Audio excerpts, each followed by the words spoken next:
La chronique bourse, la quotidienne Zone Bourse, Anthony Bondin.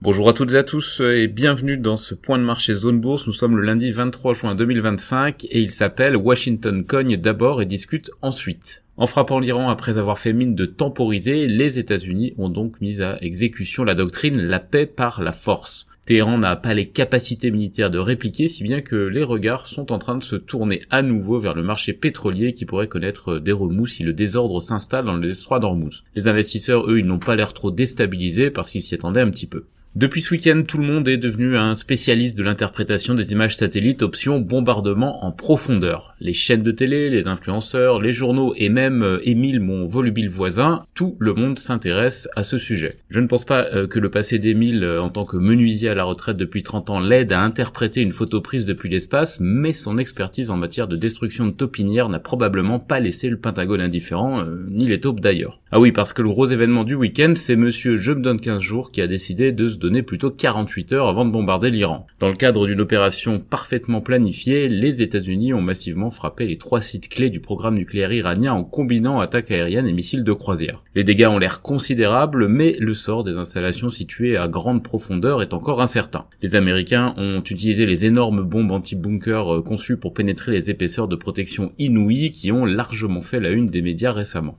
Donald Trump a suggéré que les États-Unis n'iront pas plus loin que la destruction des capacités nucléaires iraniennes. Il a même remis au goût du jour son slogan préféré en transformant MAGA en MIGA, Make Iran Great Again. Tout en clamant d'ailleurs qu'il n'est pas politiquement correct de militer pour un changement de régime, il a suggéré que le régime en place est incapable de faire prospérer le pays. Une façon assez habile finalement, même si elle est élémentaire, de pousser la population iranienne à accroître la pression sur une classe dirigeante déjà affaiblie par son incapacité à empêcher le rival historique israélien et son allié de faire ce que bon lui semble à l'intérieur des frontières de l'Iran. Sur les marchés financiers, l'attaque américaine a entraîné des mécanismes relativement classiques, mais sans volatilité excessive. Le pétrole a progressé mais sans s'envoler, l'once d'or a mollement grimpé, la bourse de Tel Aviv a signé un record et le dollar a repris des couleurs parce qu'il reste malgré tout un actif de refuge. Toutefois, les investisseurs ont classé l'entrée en lice des États-Unis parmi les événements prévisibles et n'ont pas été désarçonnés. Le déficit de puissance militaire de l'Iran semble en effet interdire une réponse conventionnelle.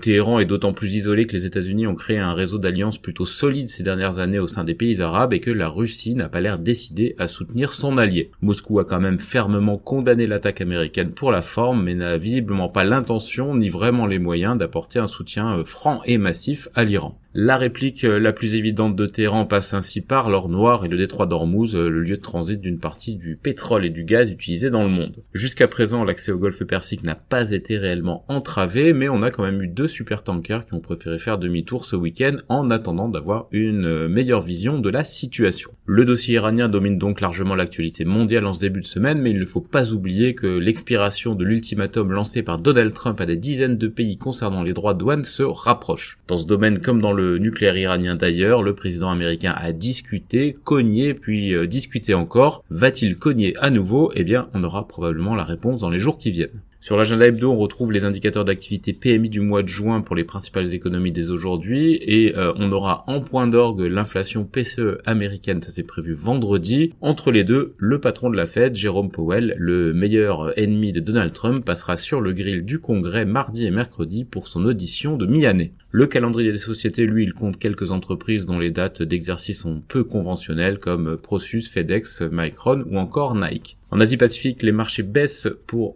démarrer la semaine. On est en repli assez marqué à Taïwan, moins 1,6% et en Inde, moins 0,9%. Les replis se limitent toutefois à 0,2-0,4% du côté de l'Australie, de la Corée du Sud et du Japon. À Hong Kong, le Hang Seng est lui plutôt à l'équilibre en cours de séance. Les contrats à terme sont baissiers pour l'Europe et les États-Unis, mais il n'y a pas du tout d'effondrement.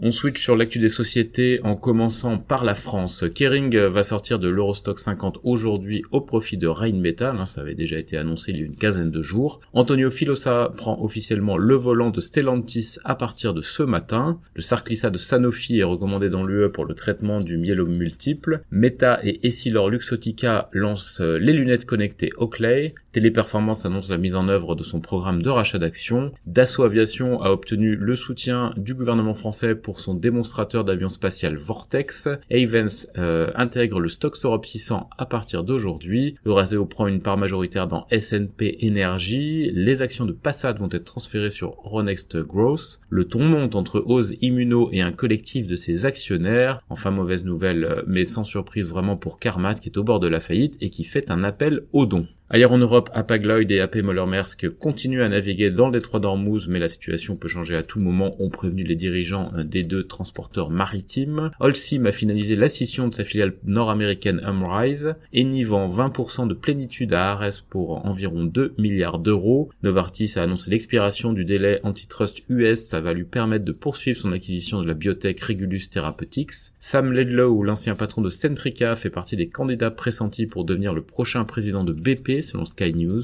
Novo Nordisk obtient une perte de poids plus importante à des doses plus faibles avec son dernier traitement et Argenix annonce l'autorisation de mise sur le marché par la Commission européenne de Vyvgart en injection sous-cutanée. En Amérique du Nord, BNY Mellon aurait approché Northern Trust en vue d'une fusion, selon les infos du Wall Street Journal. Les dirigeants d'Apple ont discuté pour leur part d'un rachat de Perplexity, a appris Bloomberg News. Apple, par ailleurs, poursuivi en justice par des actionnaires pour avoir prétendument exagéré ses progrès en matière d'IA. Le fondateur et président exécutif de FedEx, Frederick Smith, est décédé. Blackstone finalise un investissement en actions de 7 milliards de dollars canadiens de Rogers Communications et Tesla déploie des robotaxis lors d'un essai au Texas. Ailleurs dans le monde, Toyota va augmenter ses prix aux États-Unis de 270 dollars par véhicule en moyenne à partir du mois de juillet. Renesas va participer au refinancement de la société américaine en faillite Wolfspeed et Samsung Electronics fournira des écrans OLED pour le premier iPhone pliable d'Apple. C'est terminé pour ce premier point de marché de la semaine. Excellente journée à toutes et à tous.